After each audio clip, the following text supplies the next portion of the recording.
Our next speaker is Miss Sonali Banerjee, a dedicated educator from the English department and a lifelong learner with a wide range of interests. A passionate advocate for positive change, she combines her love for storytelling with her ability to connect people from diverse backgrounds. Enriched by her extensive travels, exploring different cultures and perspectives, Ms. Banerjee firmly believes that simple ideas, though often subtle, can lead to profound long-term impact. Hello, and a very good evening to everyone.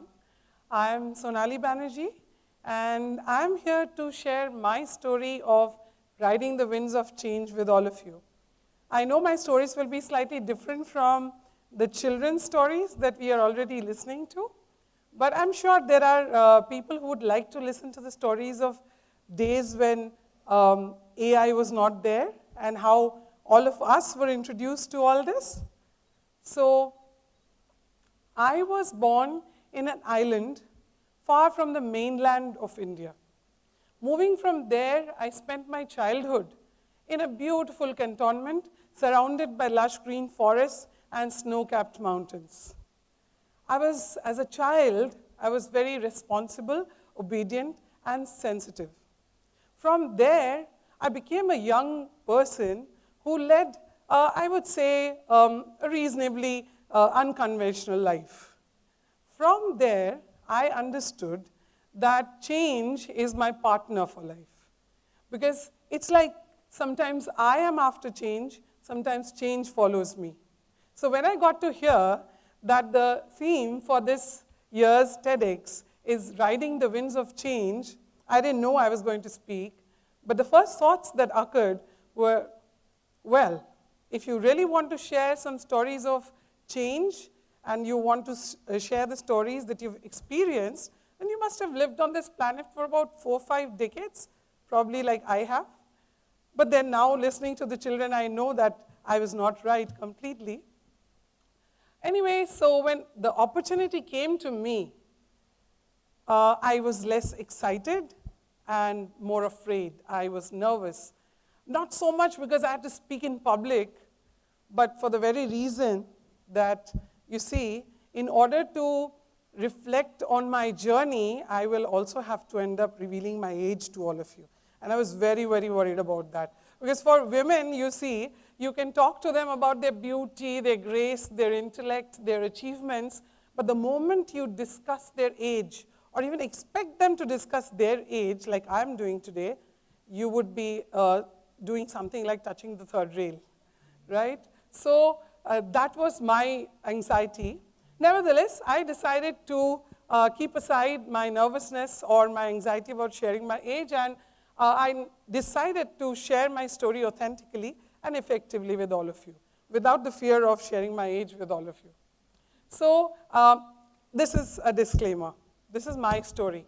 And this may not be your story, but I believe that some of you might be able to relate to something that I'm going to talk about.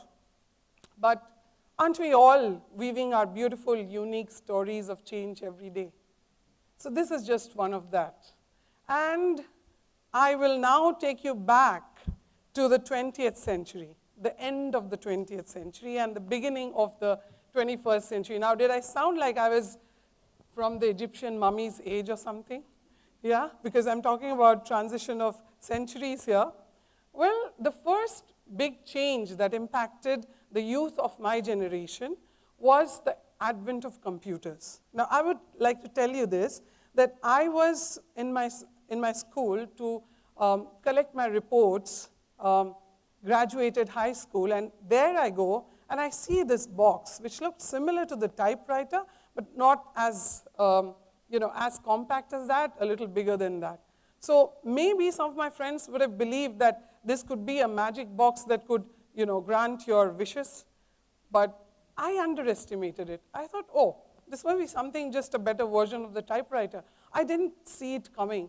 I didn't see what change, what impact that computers will bring to our lives. So that was my first experience of knowing a computer. From there, I realized this is just the tip of the iceberg. Because I got to see the world through a window that gave me a glance of where I was and where I could be, right? So there I'm talking about the World Wide Web or the internet, right? That is the advent of the internet generation, and I'm talking about the late 90s in the 20th century. And I belong to that generation, and I speak on behalf of that generation. All right, so there was internet, and it was so overwhelming to sit there in one internet cafe and surf through and explore the world that's in front of you. But I would like to share one, small thing. Internet used to cost a fortune those days. I remember having spent rupees 100, which was a major part of my pocket money those days, on surfing the net, right? So that I sacrificed because I knew what I was getting. From there, we saw the Y2K scare. Those of you who are in school studying, I'm sure you don't know about the Y2K scare. I'll tell you briefly because one of my young colleagues have suggested that I must know where to stop. So I'll just tell you about the Y2K scare briefly. So Y2K scare happened just before the advent of the 21st century. You know, the entire world thought that the predictions of apocalyptic computer crashes would happen when the year 2000 starts, on the first day of the year 2000, the day of the new century. So these predictions led to a lot of chaos around us. And we were all, as young people, witness to all that chaos. COBOL programmers who were retired were brought back to service. They were paid huge sums of money. There were graduates who had knowledge of COBOL programming. They came back. And all IT administrators were working day after day to just resolve that issue of Y2K scare. What happened on 1st January 2000? Almost nothing of what was predicted, except for a few data sorting errors and a few computers that showed a wrong date or time. There was actually nothing. The Earth was still revolving on its axis as it was the previous day. So that was Y2K scare for you, all the new generation people. So I lived through the next 2 decades with what I decided to make my partner of change, the internet. And in the forthcoming 2 decades, how from that girl who spent her entire pocket money on 1 hour of internet surfing, I became a woman who could hardly live her life without the internet. I didn't realize that. So from online banking to shopping online to watching recipes and consulting doctors online, there was a lot that internet was giving me in my personal life. And at the professional front, computer and my knowledge of internet also helped me make classrooms more engaging way back. And thus, internet became a part and parcel of every human being who grew around my period, right? So I would just like to share statistics with you. If you look at what you see here, I'm talking about the 1990s and the early 20s when I spent 100 rupees for 1 hour. Now, if you look at my country, my home country, India, and the data that I have to show you, today, almost 55% of the population of my country is using the internet, right? And what started there in the early 20s, we have reached here. You see, for 1 GB data, this is the statistics that an Indian, average Indian, maybe sometimes our weaknesses can also become helpful because of the huge population maybe, that we are spending about just $0.26 for 1 GB mobile internet data, right? So it would be a sin if I didn't share this very interesting thing with you. Not that the bills affect me, but you look at the bigger picture. So in the year 2024, in India, I pay rupees 500 for an internet connection for 24/7, unlimited, right? That comes around just 22 AED, I think approximately. And here I am in the UAE. I could not live without the internet from the day I arrived here. So you won't believe that I pay a bill of 3,015 AED for internet compared to that 100 rupees that I paid for an hour. That 315 translates to something around 7,000 Indian rupees. So some of you might say, you must look at the big picture. I will, but here it's not about the bills. Here I'm trying to tell you how obsessed I am with the internet. That is how my generation, that had never seen even the computer in the classroom, you see, has evolved. So this is where we are, and I was talking about the external changes, the major external changes that had impacted my life so far. Now, there's something that I cannot miss here, and I wanted to make it a point to mention this, that I strongly believe that all of us women, irrespective of our age, nationality, caste, creed, color, are by birth, naturally, we are champions of change.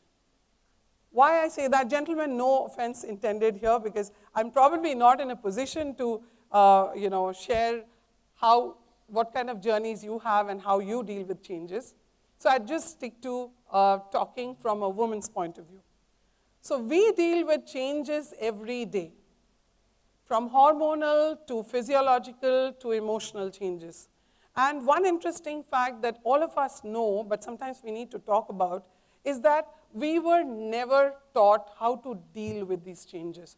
Probably we will have a school curriculum which will impact children more on how to deal with such changes in their lives. Probably children are already doing that.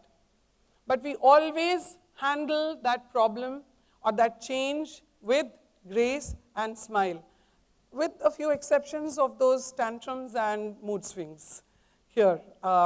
So this has been my story of change and how I have dealt with them. The changes have come naturally, and I have embraced them. There have been times when I have invited some changes, and that have always led to learning and growth for me. So far, so good. You think I am saying that I am the perfect example of that person who deals with changes in life? Perhaps not. I would like to conclude by stating about a change that I probably could not deal with so well. If you look at the picture, you will know what I'm talking about, and most of you who are mothers will know that I am talking about a time when my daughter, my only child, decided to move to another city after she graduated from high school. And though I bid her a goodbye with a smile on my face, this was probably one of those changes that I could actually not accept from, within. So I did suffer. I would admit today that I did suffer. I did suffer, and I suffered silently. But I am talking about changes and how I dealt with them, right? So I must tell you how I dealt with this one. Did I brood for, say, years, months? No. One fine morning, I just got up and told myself, come on, enough of being the doting mother and the loving wife. It's time that you live your own life and enjoy the things that you always wanted to do and enjoy. And that's how I landed here in Dubai, right?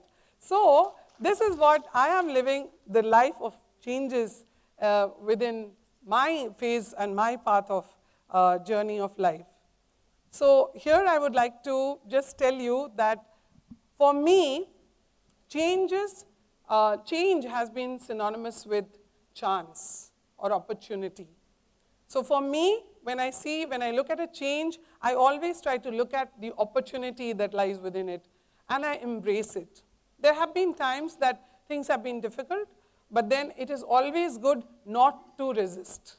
And I am not an advocate of because I'm not professionally qualified to do that, and I cannot tell you how exactly it has to be done, but then I have lived it, and so I have shared my story with you, and I hope some of you would be able to relate to my story, and maybe somewhere in the journey we'll meet, right? Whether I aced or missed the journey of change, I let you decide. Thank you. Good night.